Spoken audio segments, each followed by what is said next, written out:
The black SUV screeched to a halt.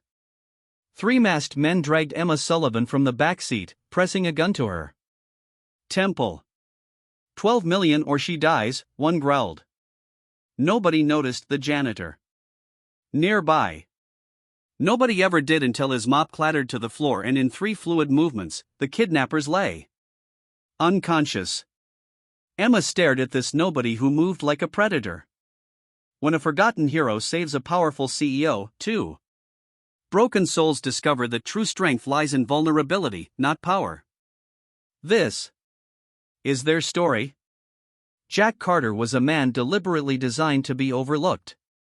Broad-shouldered with calloused hands and tired eyes that missed nothing, he wore his faded janitor's uniform like camouflage. At 38, the lines around his eyes spoke of burdens heavier than the cleaning supplies he pushed through Sullivan Tech's gleaming hallways. Each night he checked the locks twice, scanned the street before entering their apartment. Habits from another life. 8 years in Delta Force had left him with nightmares he carefully hid from Lily, his 7-year-old daughter. After losing his wife Rebecca to cancer 3 years ago, he had abandoned his military career for the invisibility of minimum wage work. His sole focus creating stability for Lily, even if it meant being overlooked by everyone else. Emma Sullivan existed in stark contrast. At 35, she commanded Sullivan Tech Innovations with impeccable precision. Her copper hair, always perfectly arranged designer suits armor against a world she kept at calculated distance. Orphaned at 12, she had built her cybersecurity empire through relentless determination and brilliant strategy. Behind closed doors, she worked 18-hour days, her penthouse apartment pristinely empty of personal touches. The business press called her the Ice Queen of Silicon Valley. At night, she stared at the city lights below, feeling nothing but the hollow victory of success without connection. The kidnapping attempt was merely the latest threat in a life where trust equaled vulnerability and vulnerability equaled weakness. Friday evening at Sullivan Tech headquarters. Emma worked late reviewing acquisition documents when her security chief, David Brooks, interrupted. "We've received another threat, Miss Sullivan. More specific this time." She dismissed it with a wave. "Increase security if you must, but I'm not canceling the Singapore meeting." Her voice carried the certainty of someone who had never been proven wrong. The office emptied as night fell, leaving Emma alone with spreadsheets and strategy documents. Her assistant had left dinner untouched as usual.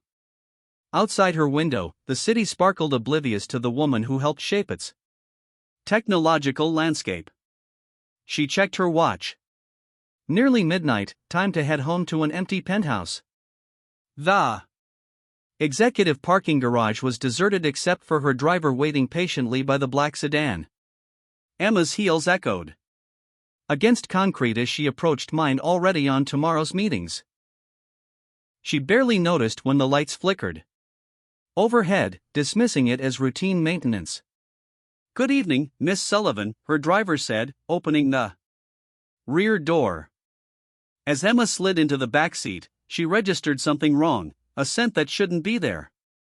Before she could react, a cloth pressed against her face. She struggled, fingernails scraping leather, but darkness quickly claimed her consciousness. She awakened, disoriented, still in the garage, but now surrounded by 3 masked figures. Her driver stood outside the vehicle, phone to his ear, pale with terror. "Your company has 10 hours to transfer 12 million to this account," the leader told her driver through the car's window. "Or your boss won't survive the night." Emma's mind cleared rapidly, assessing the situation with the same analytical precision she applied to business decisions.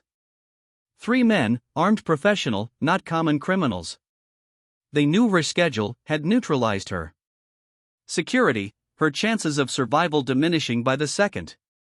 Jack, mopping nearby, recognized the tactical positioning of the kidnappers immediately. Military training, possibly private contractors.